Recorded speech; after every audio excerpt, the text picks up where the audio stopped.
Have you ever noticed how after a long, stressful day, your cravings for junk food absolutely skyrocket? You find yourself going in the pantry, going in the fridge, eating all that sugar, all that oil, like you can't even control yourself. Let me show you why this happens and how to fix it within the next few days, inshallah. The root cause is the fact that after a very long day of hard work, your cortisol levels are high, your blood sugar is low, your willpower is depleted, and those snacks are extremely tempting. When you're chronically stressed or you're under pressure, skipping meals throughout the day, your hunger hormones and your stress hormones are gonna go wild. And at nighttime, when things finally calm down and you finally relax a little bit, you start having this massive craving to binge on high calorie foods. And like I said, your willpower is depleted to where you have almost no self-control to do it, even if you're normally a very disciplined person. The reason why your hunger hormones skyrocket is because you've been running on empty, running on fumes, and your body's trying to compensate. And it's probably not going to compensate by making you crave healthy food. It's going to crave the highest calorie junk possible. And then when you eat that excess of it, it's going to hold on to all that as fat so that it has enough fat to last you the next day. And so it's this vicious cycle of your metabolism slowing down, your stress and hunger hormones skyrocketing, and you getting fat, unhealthy, having diabetes, whatever other health consequences are in your family, they're going to happen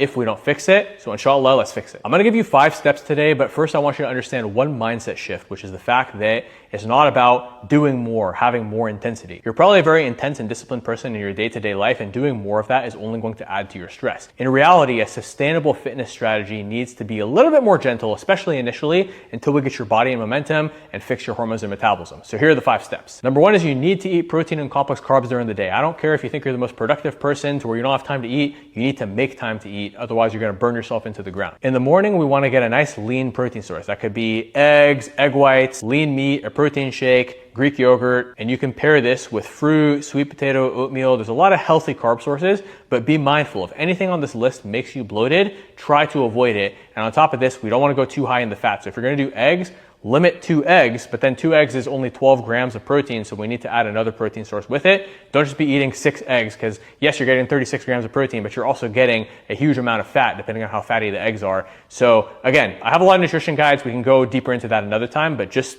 the main principle is get protein and complex carbs with minimal fat, a little bit of fiber, and this is the best thing you can do throughout the day, breakfast, lunch, maybe even a snack between lunch and dinner to control your appetite so you have way less cravings at night. I've done this with every single client and they're blown away. You can look at my testimonial interviews. Almost every single client says that within the first few days, their nighttime cravings completely went away, and the only clients who didn't say that were the ones who didn't have those cravings in the first place. But every client who had those cravings, within the first week, it's gone when they follow the meal plan. Now, what does that look like at lunchtime? I don't usually eat the same thing at lunchtime. You can have a lean meat, pair it with basmati rice, brown rice if you prefer, although most people prefer basmati rice, potato, sweet potato. There's a lot of great complex carb sources we can use. Once you establish a good rhythm with this and start to take control of your hormones and your blood sugar and everything, we could then experiment with some other complex carb sources that have some digestive risk. But these are the 3 foods I like to start people with because they have the lowest digestive risk, especially the potato and sweet potato. Very few people have a tolerance issue with that, versus even with rice, some people could get bloated. And with bread, we want to be very careful until maybe 2-3 weeks down the road once we've already gotten a good rhythm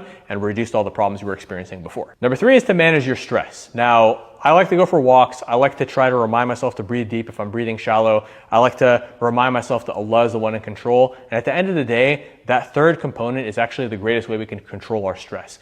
Verily, in the remembrance of Allah, do the hearts find rest. And so if you're constantly somebody who's stressed, you put so much pressure on yourself to get things done, make the outcome happen, it's not you who's going to make the outcome happen. Yes, it's our responsibility to put in the effort, but the result comes from Allah. So make dua, remember Allah, do your necessary part, but do not overburden yourself. Don't destroy the rights of your body by destroying it in the process of trying to hustle and make money, because in the reality, your risk is predetermined. Yes, you must take those actions and work for it. You can't just sit on the couch and make dua per se, but at the same time, you shouldn't grind as if Allah is not going to help you or as if Allah is not the one who decreed it, because Allah is the one who is going to decree whether you make the money or not. So do what you need to do, but don't overdo it. And one last reminder on this component, if you're so busy trying to be productive that you rush your prayers, you've really lost the plot. Productivity comes from barakah and Allah putting barakah in your time, not you rushing your prayers so you can get back to work. You got your priorities backwards, so it's time to fix it. It's going to fix your stress, and you're going to get more barakah in your business. I've had months where I grinded myself into the ground and didn't even make as much money as I thought I would, versus months where I prioritized my prayers, took care of my health. I actually made more money because Allah put more barakah in my journey. Step number 4, go to bed early. No good decisions happen late at night. Sleep at least 7 hours per night, and don't be staying up late. There's no reason for you to ever be up past 10 p.m. unless it's the middle of the summer and Isha is late, but I'm recording this in the winter time, so no excuses. Number 5, cut caffeine after noon. If you're taking stimulants in the evening and expecting to get quality sleep, then it's no surprise that you're going to have issues falling asleep and relaxing. If you need that type of energy in the evening, you either didn't sleep well enough the night before, which is why you're crashing in the evening, or you forgot the other points I just told you, which is to eat the proper nutrition to fuel your energy levels and keep your blood sugar consistent during the day, or you overstress yourself and burn yourself out. Productivity is a long game, so be consistent.